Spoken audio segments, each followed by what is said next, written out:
Bonjour à vous tous mes amis, aujourd'hui dans cette vidéo, je vous fais part de mes impressions sur le nouveau film français qui est sorti dans nos salles et je veux bien sûr parler du film Kaamelott, premier volet. L'histoire se passe 11 ans après la fin de la série. Gouverné par le despotique souverain Lancelot du Lac, le peuple de l'ogre vit sous le joug de la tyrannie. C'est le bordel dans le pays. Des forces provoquent le retour du roi Arthur, exilé depuis 10 ans, et complètement désabusé de la situation sur le royaume. Lancelot du Lac envoie des émissaires saxons aux trousses des anciens acolytes d'Arthur, toujours en cavale, et qui fomentent en secret une rébellion. Mais le retour du roi ne sera pas chose aisée. Il devra retrouver l'épée Excalibur et le retirer de son socle, et mener les troupes à la rébellion s'il souhaite renverser le règne du roi Lancelot du Lac et redevenir souverain au sein du royaume de Kaamelott. Avant de vous partager mes commentaires sur le film, je tiens à vous dire à vous tous que je me suis pas rendu très loin au niveau de la série. Je viens à peine de le découvrir après avoir vu la bande-annonce du premier volet. Ça m'a donné l'envie d'en découvrir sur le personnage d'Arthur, sur l'univers de Kaamelott.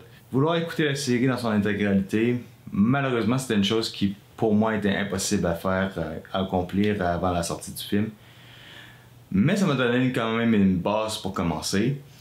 Et je peux vous dire que pour une série télé écrite par Alexandre Astier, je peux carrément vous dire que j'adore les personnages de la série, j'adore l'univers de Kaamelott en général, et j'adore énormément l'humour décapant d'Alexandre Astier. L'histoire me fait énormément penser à celle de Astérix et Obélix Mission Cléopâtre, un bon film français que j'ai découvert dans ma jeunesse et que j'aurais aimé pouvoir présenter en arrière de moi en background. Cependant, c'est un film qui aujourd'hui est très difficile à obtenir. J'ai cherché dans plusieurs boutiques. Puisque j'ai pas réussi à trouver le film Astérix et Obélix Mission Cléopâtre, j'ai trouvé un substitut qui convenait. Puisque le film Astérix, le secret de la potion magique, était une réalisation d'Alexandre Astier qui a aussi co-réalisé.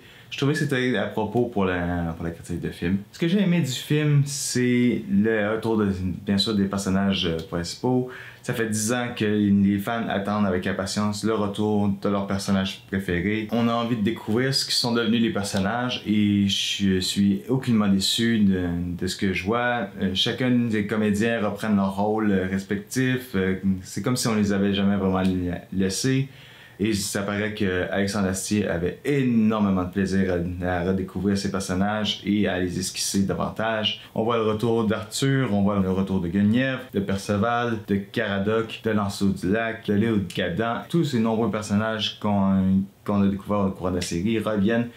Et ça paraît que les comédiens ont encore du plaisir à redécouvrir leurs personnages. Beaucoup de références à ce qu'ils ont fait dans le passé, certaines actions que certains personnages font.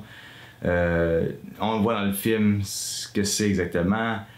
On y voit aussi certaines stupidités qu'on a vues au cours de la série, ça revient. Ce que j'ai trouvé particulier avec le film, c'est qu'on explore davantage un côté plus sombre, plus mature au niveau du personnage d'Arthur, de son passé. On y voit plus un personnage qui en a carrément plus rien à foutre du royaume de l'ogre, du royaume de Kaamelott, de toute la situation qui se passe au royaume. Ce genre de personnage, j'adore.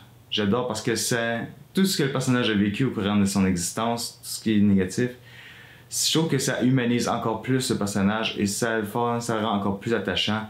Ça nous permet, entre autres, de développer davantage ce qu'il en est devenu parce que là, tout le royaume veut que le retour du roi Arthur, ils veulent qu'il revienne. Lui, il en a rien à foutre complètement, il veut juste avoir la paix. Mais des fois, ça le force à retourner et ça, j'avoue qu'il y avait énormément de plaisir à faire avec son personnage. Je l'ai trouvé fort attachant au niveau du film.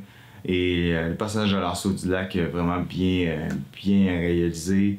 J'ai adoré l'humour aussi dans le film avec les personnages de Perceval et de Caradoc. Beaucoup de scènes avec les personnages qui sont toujours aussi cons. Des dialogues qui m'ont bien fait rire, des situations assez rocambolesques, assez inattendues. Avec le personnage de Caradoc, j'en dirais pas même davantage c'est quoi, mais vous irez voir le film. Ils font un duo exceptionnel, toujours ils me font rire, même au cours de la série, avec le fait que le personnage de Perceval confond les mots, confond les situations, à gauche, à droite. Même une belle trouvaille humoristique que j'ai bien appréciée au courant du film. Et aussi la fameuse scène du Rob Broll. Mon Dieu. Pour ceux qui savent pas c'est quoi le Rob Broll, je vous recommande fortement d'aller voir le film. Vous allez en pleurer. Je pense que c'est la meilleure scène du film que j'ai vue. J'en ai eu les larmes aux yeux, j'étais sur mon siège, je riais comme un con dans la salle. À essayer de figurer c'était quoi ça. J'en riais sur mon siège. Vraiment de toute beauté. C'est vraiment de l'amour, c'est vraiment de l'humour absurde. J'ai beaucoup aimé aussi les gags et les nombreuses références qu'ils font au courant de la série. Certains gestes que certains personnages font. J'aimais qu'Alexandre Astier revienne avec ces éléments-là et décide de le mettre carrément au cinéma, qu'on puisse vraiment découvrir c'est quoi exactement. Je pense entre autres avec Léo Dagan qui est fasciné par les catapultes, ces engins de mort qu'on voit jamais vraiment utiliser au courant de la série et que là au courant du film on le voit vraiment manipuler la catapulte, la touche, la caresse et on sait que c'est son truc, c'est ce qui l'attire. J'ai adoré la production cinématographique derrière le film, les effets visuels sont impressionnants.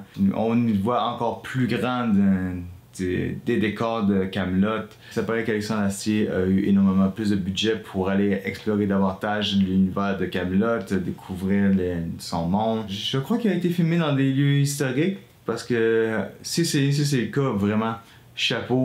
J'ai vraiment été impressionné, ça donnait beaucoup de crédibilité à la production et encore plus voir le château somptueux de Kaamelott. J'ai adoré aussi au niveau des costumes, surtout avec Lancelot. À de nombreuses occasions, lorsque je le voyais se déplacer avec son gros costume, tout bouffi, avec tout patché, en blanc. Je vous assure, ok, j'étais assis sur mon siège, je regardais la caméra, ou plutôt l'écran, puis je me suis dit, comment est-ce qu'il arrive à se déplacer, ou à combattre, ou même à voir avec cet accoutrement?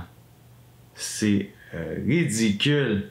Toutes les fois que je le voyais apparaître, je riais parce que je me disais, mon Dieu, ce costume-là est tellement pas pratique pour le personnage. Ça en est tellement absurde, mais ça fonctionne avec le style d'humour d'Alexandre Astier, ça fonctionne avec la production. Vraiment, j'ai adoré chaque petit moment du film. Ce que j'ai moins aimé avec Kaamelott, c'est un point pas tout à fait négatif en soi, parce que bien sûr, pas le choix, il faut l'utiliser. C'est au niveau de la nostalgie.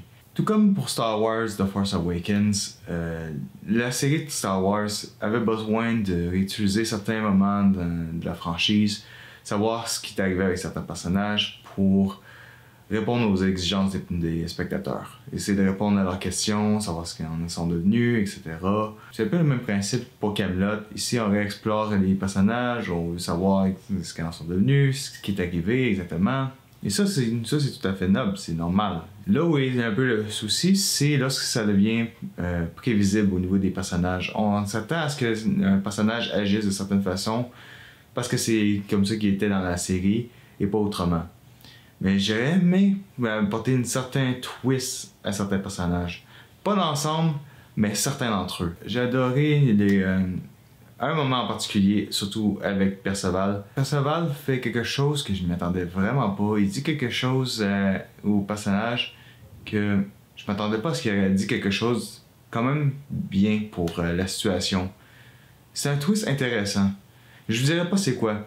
Mais ce petit geste que le personnage a fait, c'est ce qui a fait la différence au niveau de son personnage. Mais le plus gros problème que j'ai eu avec Kaamelott, c'est l'utilisation du flashback. On réutilise certains passages dans le film pour expliquer la formation qu'a eu Arthur lors de son passage à Rome. Lorsqu'il se passait quelque chose d'intéressant dans une action, dans l'instant présent, tout d'un coup ça coupait et ça amenait vers un moment de flashback. Je comprenais pas exactement ce que Alexandre Astier a voulu faire. Je trouvais que c'était mal intégré pour la scène. Je comprends l'utilisation, je comprends que c'est pour développer davantage l'histoire d'Arthur. Ça fait plusieurs fois durant la série qu'on parle de sa formation au niveau militaire. C'est juste la manière dont c'était intégré. J'avais vraiment de la difficulté à comprendre si c'était un lien avec ce qui allait se produire plus tard avec le film ou alors c'était simplement juste... il savait pas trop exactement où il est placé dans l'histoire. Ça alourdit un peu le scénario, ça crée quelques longueurs. C'est ces petites choses que j'aurais juste amélioré un peu avec le film pour que la suite soit encore meilleure. J'ai eu une immense joie de découvrir Kaamelott. Vraiment, Alexandre Astier m'a fait émerveiller en voyant cette production, m'a fait voyager à travers Kaamelott. J'ai adoré les personnages qu'il a créés, l'humour qu'il en dégage, les comédiens, la production, les costumes. Visuellement, le film est d'une beauté saisissante. À part l'utilisation du flashback qui aurait pu être mieux intégré à l'histoire, c'est le seul détail que j'aurais modifié. À part ça, tout m'a plu dans cette production. Et pour toutes ces raisons, j'accorde à Kaamelott, le premier volet, la note de 8.5 sur 10. Donc c'est tout ce que j'avais à dire concernant Kaamelott, premier volet. Je vous remercie beaucoup d'avoir écouté ma vidéo. Si vous avez aimé la vidéo, n'hésitez pas à partager la vidéo et à commenter. Abonnez-vous en grand nombre et surtout parlez-en du film, ça vaut la peine. Et on se retrouve pour une prochaine capsule vidéo. Alors sur ce, je vous souhaite à tous bon cinéma.